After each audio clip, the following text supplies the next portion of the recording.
dirais que la qualité de pulvée est tributaire essentiellement de la vitesse d'air, parce que c'est une vitesse d'air qui fracture le gain de liquide. Là, vous avez toujours le même spectre de pulvérisation et la même grosseur de gouttelette, puisqu'on fait une pulvérisation constante.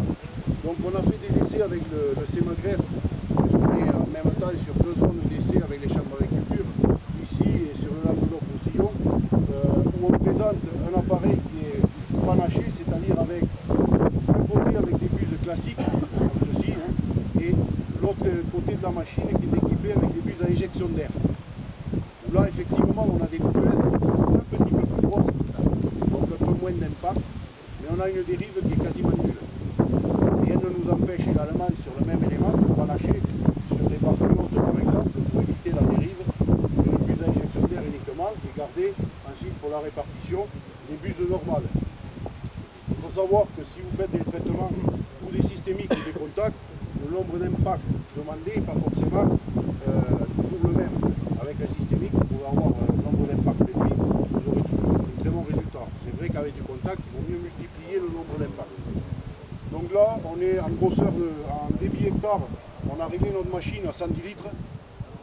On travaille à 4 bars de pression. Ensuite, j'ai entendu depuis le début, je dirais, pas mal de choses, c'est bien, sur les volumes hectares. Moi, je vais vous donner un petit peu mon sentiment. Quand on réduit un volume hectare, on ne réduit que le support d'eau, pas la matière active.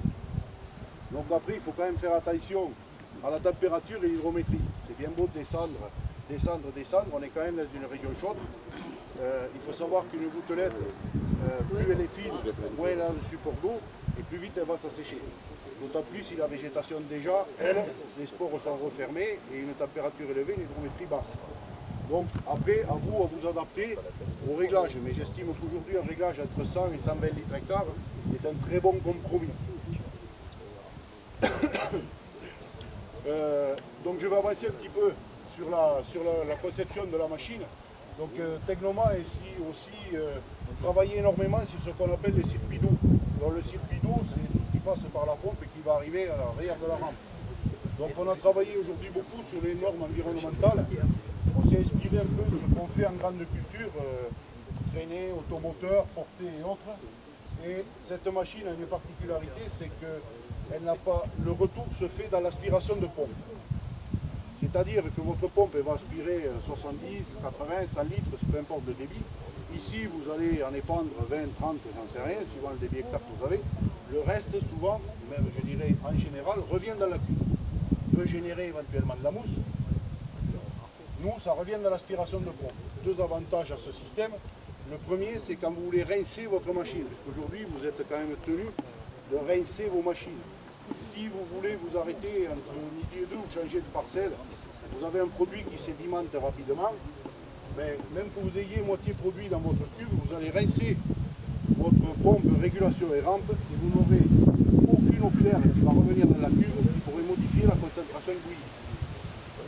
Également, quand vous faites vos rinçages de fin de parcelle, là, on apporte de l'eau claire dans des poules rotatives qui vont rincer l'intérieur de la cuve.